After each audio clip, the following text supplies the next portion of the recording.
Bine ați venit, dragilor din Zodia Berbec, oriunde v-ați afla în această lume. Sunt încântată ca de obicei să fim din nou împreună la o nouă lectură pentru următoarea perioadă și ultima de-al minteri a lunii martie, mai precis perioada cuprinsă între 23 până pe 31 martie inclusiv. Așa că, dragilor toți cei care aveți nu doar soarele, ci și luna, Venus sau poate ascendentul în Zodia Berbec, această lectură este de asemenea și pentru voi. Nu uitați, desigur, este totuși o lectură generală pentru un colectiv mai mare, așa că vă rog să luați decât ceea ce va rezona cu voi. Desigur, puteți completa această lectură cu vizionarea celorlalte zodii care pot reprezenta, așa cum am mai spus, nu doar soarele, ci și luna, Venus sau poate ascendentul. Înainte de a începe lectura pentru voi, dragilor, din Zodia Berbec, vreau să mulțumesc din suflet tuturor celor care, ca de fiecare dată, sunteți aici, mă susțineți prin comentarii, prin gesturi de apreciere și prin gândurile bune care vin din partea voastră, așa că mii de mulțumiri. Și dacă sunteți aici pentru prima dată, eu vă urez bun venit și dacă la finalul acestei lecturi simțiți că mesajele v-au adus poate claritate, ghidare sau liniște interioară, eu vă invit cu mare drag să vă abonați și desigur să susțineți acest canal pentru un simplu like. Ambele sunt gratuite, așa că singurul lucru necesar este decât dorința fiecăruia dintre voi. Și haideți să vedem care este situația actuală pentru dragii mei din Berbec în săptămâna 23-31 martie. Să vedem ce este important de știut pentru voi, dragilor, în săptămâna 23-31 martie. Să vedem.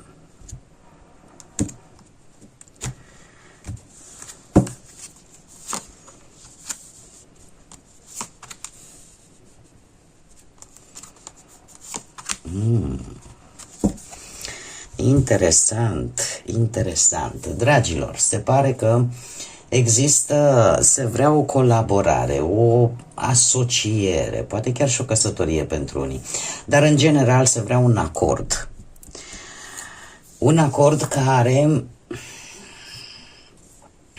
totuși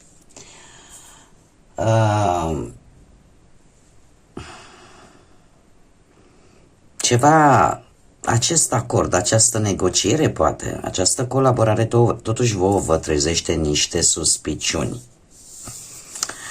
Vi se pare că ceva parcă nu e în regulă acolo.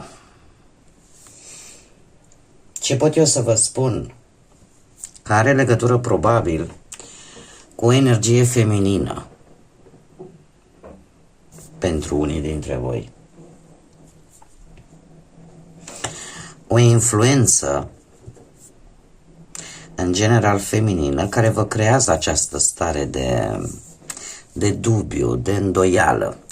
Îl putem aplica desigur pe orice aspect al vieții, fie că vorbim de colaborări profesionale sau colaborări legate de anumite situații financiare sau chiar și de relații romantice. Se dorește ceva, o unire, o conexiune, dar totuși există o influență feminină care vă cam dă,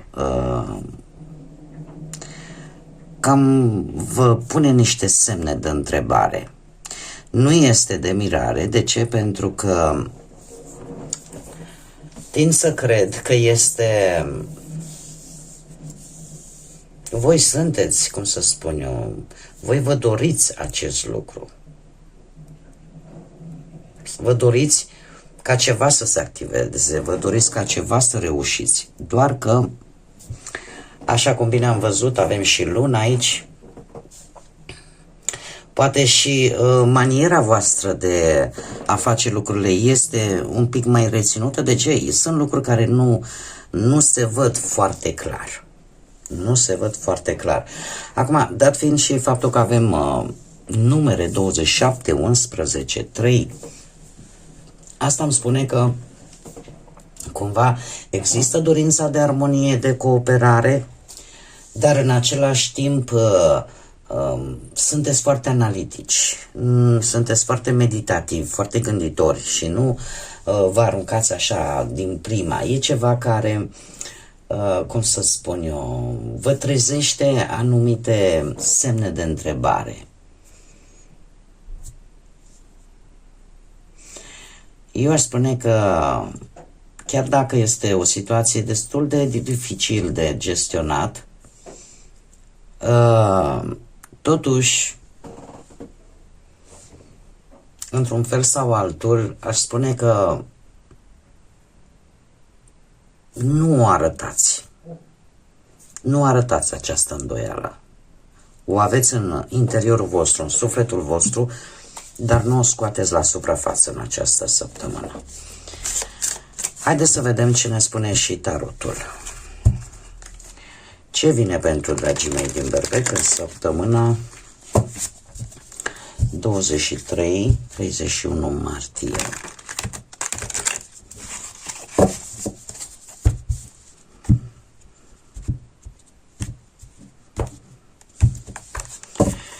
Să vedem. Și aici vom pune și cartea surpriză pentru această săptămână. Bun, dragilor, se vrea într-adevăr o colaborare și sunteți un pic, ca să zic așa, între două maluri. De ce? Pentru că e o decizie importantă vis-a-vis de acest parteneriat, de această colaborare și eu aș spune, nu știu, dacă vorbim de muncă, posibil să vorbim de niște situații în care tu trebuie să alegi între două opțiuni legate de muncă sau poate două proiecte, cum ar fi, nu știu, două oferte de job, două colaborări sau două proiecte simultane, da? Lucru care ți-l dorești tu. Dar în același timp și aici iar avem de două ori cifra 2, care ne apare totuși în cărțile de Belin, care îmi vorbește de cooperare. Dar în același timp să știți că cifra 2 ne vorbește și de un caracter calm, diplomat, da? Tocmai pentru a facilita cumva această colaborare, această relație. Doiul de bâte legat de îndoielile voastre și semnele voastre de întrebare vin în prisma faptului că cumva încercați să ieșiți din zona de confort sau vă faceți să ieșiți dintr-o zonă în care voi vă simțiți în siguranță. Așa cum am mai spus, pusnicul, știu, zodia Fecioară, care poate să aibă legătură cu această energie feminină. În general, ne vorbește de o energie feminină, dar voi puteți să adaptați. Dar avem aici zodia Fecioară și faptul că tocmai lipsa de răspuns a acestei energii, faptul că nu manifestă, cum să spun eu, pe față anumite lucruri, poate că, nu știu, e un personaj care îi place să stea mai mult singur sau analizează poate prea mult sau voi sunteți, dacă aveți și un ascendent în Fecioară, puteți fi chiar voi care analizați foarte mult, nu faceți lucruri la întâmplare, încercați să vă planificați înainte de a lua decizii și studiați așa foarte bine toate detaliile respectivului proiect, respectivelor oferte pe care voi le aveți în acest moment. Lucru care se va întâmpla și în această săptămână, cu precizarea, desigur, și cu sfatul acestei cărți de a încerca totuși să nu vă izolați prea mult, pentru că e bine să obțineți informații utile, dar totuși să nu întârziați prea mult și în felul acesta să pierdeți șanse bune pentru voi. Dacă vorbim de bănuți sau de o situație care implică bani, o colaborare, o înțelegere vis-a-vis poate de niște bani, avem doiul de monede care îmi vorbește de un moment de analiza resurselor. Posibil să fiți puși în situația în care să alegeți între două investiții, poate între două priorități importante financiar pentru voi, ceva care vă să vă aducă un pic de stabilitate financiară. De asemenea, îndoielile voastre cu acest doi de bâte pe partea financiară îmi vorbește de un posibil venit pe care voi îl așteptați cumva, l-ați planificat cu grijă și este gândit în detaliu, se pare. Totuși,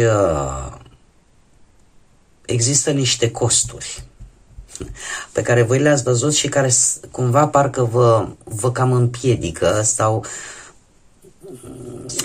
apar niște riscuri poate prea mari. Și aici, să zicem, din punct de vedere financiar, sunteți puși voi în dilemă. Pusnicul, pe partea bănuților, îmi vorbește de o decizie financiară după o analiză, după o reflexie foarte bună, încercând așa voi să comparați ce opțiune aveți, să verificați riscurile înainte să investiți sau pur și simplu veți merge direct pe metoda sigură pentru a vă proteja resursele actuale. Adică sunteți foarte prudenți dacă vorbim de această parte a vieții, a finanțelor, da? Sau există această influență a unei alte persoane care poate sau nu să aibă legătură cu zodia fecioară, care cumva vă pune pe masă aceste variante, știi? Hai să nu riscăm chiar totul. Dacă vorbim de dragoste, dacă vorbim de relații sentimentale, avem într-adevăr aici o uniune, da? O colaborare foarte bună din punct de vedere, sau cel puțin dorința unei colaborări foarte bune, a unei conexiuni foarte bune pe partea asta a sentimentelor, dar cu acest doi de monede ar spune că pentru voi e nevoie de un echilibru între propriile voastre nevoi cât și cele ale partenerului. Cumva există, nu știu, că ați început o negociere, mai ales și aici depinde foarte mult de planul financiar. Facem ce face, tot acolo ajungem. Nu știu, că e vorba de o negociere legată de finanțe, că e vorba de o negociere sau de anumite decizii privind poate o casă, un proiect în comun, da? Și voi vreți o anumită colaborare, vreți o comunicare cât mai clară vis-a-vis de aceste proiecte, fie ele financiare, locative, da, de locație, de casă, de cămin. Totuși, acest doi de bâte, cumva în această săptămână se vor discuta planuri, veți încerca să vă organizați aceste proiecte în comun, tocmai pentru că cel puțin, ori poate pentru ambii, pentru amândoi, există dorința de a construi ceva solid, de a, cum să spun eu, de a duce relația pe termen lung. Totuși avem acest pusnic aici care aș spune că în această săptămână veți petrece timp analizând efectiv situația, relația voastră. Veți încerca să vă înțelegeți partenerul sau partenerul să vă înțeleagă pe voi prin niște discuții foarte profunde sau, nu știu, printr-o gândire mult mai atentă înainte de a lua această decizie majoră care pe voi poate vă frământă. Acum, e posibil ca ori pentru voi, ori pentru perechea voastră să fie nevoie de un pic de spațiu, de a analiza foarte bine. Pentru că aici eu văd două energii. Văd o energie hotărâtă, văd o energie care vrea, își dorește, dar în același timp văd o energie care spune nu oricum. Trebuie gândite lucrurile, trebuie analizate, există niște riscuri, hai să le vedem. Energie de genul acesta. Pentru cei care sunteți singurei, voi vă doriți de asemenea o conexiune pe plan sentimental, dar totuși există și două persoane, două șanse de relații. Posibil să fie două persoane total diferite ca și, cum să spun eu, ca și principii de viață, ca și mod de a se comporta. Acum, depinde de voi. Cu cine vreți să faceți această conexiune? Care este treaba? Că voi în această săptămână o să vă gândiți cam ce fel de relație vă doriți. Și veți încerca să abordați sau să vedeți cum abordați aceste personaje în așa fel încât să alegeți acea persoană potrivită. E o săptămână în care cei singuri privesc relațiile mult mai clar și vor încerca să se pregătească pentru ceva durabil.